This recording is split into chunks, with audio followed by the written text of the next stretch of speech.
It was Christmas morning, and the world outside was painted in soft white silence.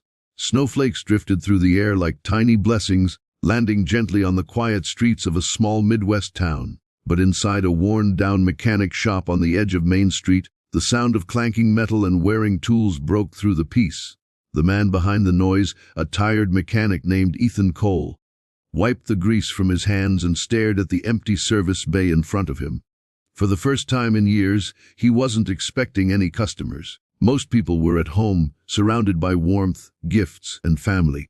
Ethan had no one waiting for him, just the echo of memories that hurt more than the loneliness itself. If you believe in kindness, second chances, and the power of small miracles, take a second to like, comment, share, and subscribe to Kindness Journal. Your support helps spread stories that remind the world that compassion still exists. Ethan's garage wasn't much. A peeling sign that read Cole's Auto Repair, a half-broken coffee machine, and a photo of his late wife, Harper, taped above his workbench.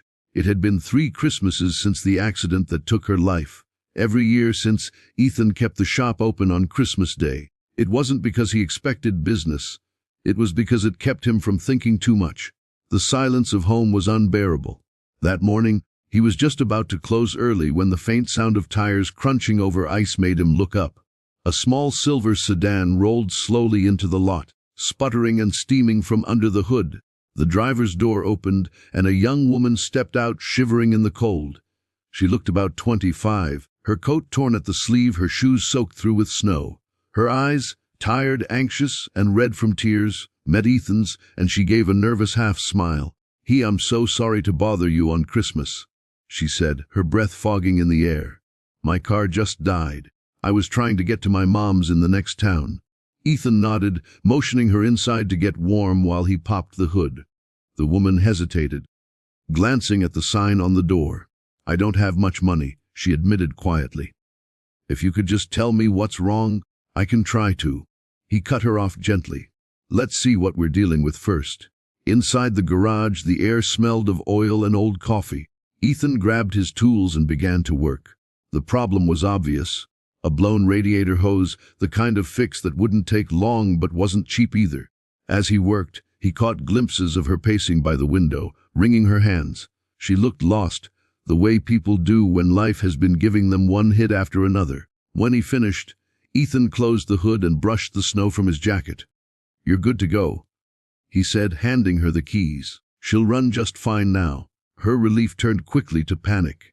"Wait, how much do I owe you?" He shook his head. "Nothing." Her brows knitted. "No. Please, I can't let you do that. It's Christmas and—" "It's Christmas," he interrupted, wiping his hands. "Go see your mom." For a moment, she just stared at him, stunned. Her eyes filled with tears. She tried to blink away. "Thank you," she whispered, her voice breaking. "You have no idea how much this means." Ethan smiled faintly. "Drive safe." She left a few minutes later, waving through the snow-dusted windshield. He watched the car disappear into the distance, then turned off the shop lights and stood there in the quiet. He didn't know her name. He didn't expect to see her again. But something about that encounter, her tears, her gratitude, stirred something in him that had been numb for a long time. 2 days later, the sound of footsteps outside the shop startled him. When he opened the door, the same young woman stood there, holding a small cardboard box wrapped in green paper. She smiled shyly. "You fixed my car on Christmas. I wanted to thank you properly." Ethan frowned, shaking his head. "You didn't need to do that." "I wanted to," she said softly. "I didn't tell you my name that day. I'm Mara Jensen." She extended the box toward him. Inside was a homemade pie, still warm, and a handwritten note. "My mom said I should find a way to repay a kindness, no matter how small." Something about her sincerity made him invite her in. Over coffee they talked. First about cars, then about life. Mara had been struggling for months after losing her job and caring for her sick mother. Her old car was her only lifeline between towns. "When it broke down," she said, "I thought that was it. I thought I'd ruined Christmas for her. But then you helped me." Ethan didn't know what to say. For so long, he'd been living like a ghost, surviving out of habit. But hearing her talk, seeing her light up when she spoke about her mother, it reminded him of who he used to be before grief took over. Over the next few weeks, Mara began stopping by the shop now and then, sometimes bringing coffee, sometimes just to chat. She helped clean, organized spare parts, even painted the faded Cole's Auto Repair sign without being asked. Slowly, warmth returned to a place that had felt cold for years. One afternoon in late January, a snowstorm rolled in. Ethan was closing up when the power flickered out and he heard a car skidding outside. He ran to the door and saw Mara's sedan stuck in the snowdrift by the curb. Without hesitation, he grabbed his coat and rushed out to help. Together, they pushed the car back onto the street, laughing breathlessly in the freezing air. When they finally caught their breath, she looked at him with a quiet smile. "You know, Ethan," she said, brushing snow from her hair, "you didn't just fix my car that day. You fixed something in me too." He didn't answer right away. Instead, he just nodded, feeling something heavy and unfamiliar tighten in his chest, a feeling he hadn't allowed himself to feel in years. Hope. In the months that followed, Ethan and Mara grew closer. They shared dinners, memories, and moments of quiet companionship that healed more than words ever could. Mara's mother recovered slowly, and with Ethan's encouragement, she found a new job at a local bookstore. Life wasn't perfect, but it was alive again. Then came the next Christmas. This time, Ethan closed the shop early, but not because he was lonely. He had someone waiting for him. The snow fell just like it had the year before, but everything felt different, warmer, brighter. When Mara arrived at his door with a small red gift box, Ethan smiled. "You didn't have to bring anything," he said. "I know," she replied, "but I wanted to."